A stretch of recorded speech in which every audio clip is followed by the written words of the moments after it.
সারা বিশ্বকে দেখিয়ে দিব সিঙ্গাপুরের মতো যে বাংলাদেশের চাইলে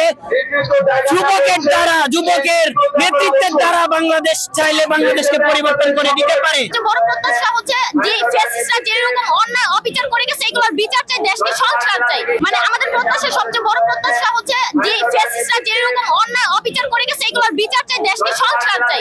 দেশে সংস্কার চাই বলেই আমরা আন্দোলনের সাথ দিয়েছি, ওদের সাথে ছিলাম, এখনো আছে, ভবিষ্যতেও থাকবো। রাজনৈতিক দল হওয়ার পরে ওদের যতটুকু সাপোর্ট লাগে জনতা দিবে, আমরা সবাই দিব।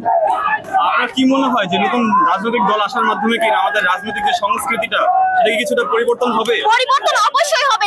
আমাদের দেশে এতগুলো দল ছিল, বিএনপি ছিল, জামায়াত ছিল, জাতীয় অনেক দল ছিল। ওরা যেহেতু গত 16 বছরে কিছু করতে পারেনি, আর এই 24-এর আন্দোলনে যেহেতু আমাদের স্টুডেন্টরা করে দেখিয়েছে, ইনশাআল্লাহ ওরা যখন রাজনৈতিক দলে আসবে অবশ্যই দেশকে সংস্কার করে দেখাবে ইনশাআল্লাহ। ব্যাপার যেটা হলো, বাংলাদেশের মানুষ পরিবর্তন চায়। বিগত দিনে আওয়ামী লীগ সরকার ছিল, এর আগে বিএনপি সরকার ছিল, তারও আগে এরশাদ বিরোধী আন্দোলন ছিল।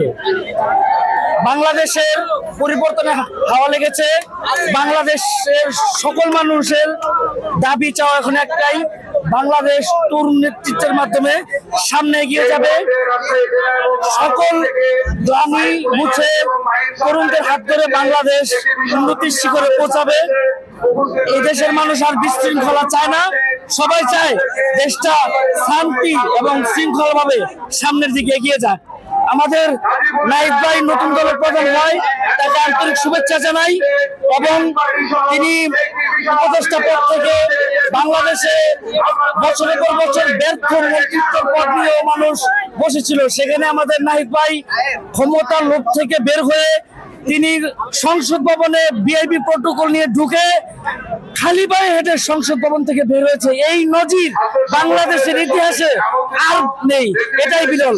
নাহিদ ভাইয়ের জন্য শুভকামনা এবং বাংলাদেশের জন্য শুভকামনা।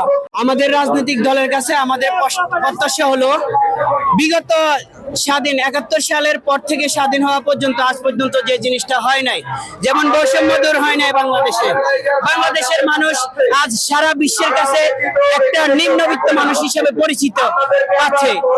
এই জিনিসটা দূর করার জন্য আমরা মনে করছি আগামীতে জাতীয় নাগরিক পার্টি একটা বিশাল অবদান রাখবে এবং নাহিদ ভাইকে সামনে রেখে আমরা সামনের বাংলাদেশকে সুন্দর করে গড়ে তুলবো এবং সারা বিশ্বকে দেখিয়ে দিব সিঙ্গাপুরের মতো যে বাংলাদেশের চাইলে যুবকের নেতৃত্বের দ্বারা বাংলাদেশ চাইলে বাংলাদেশকে পরিবর্তন করে দিতে পারে, যেটা বিগত দিনে রাজনৈতিক দলগুলো পারে নাই। সেটা ইনশাআল্লাহ সামনে আমরা দেখিয়ে দিতে চাই।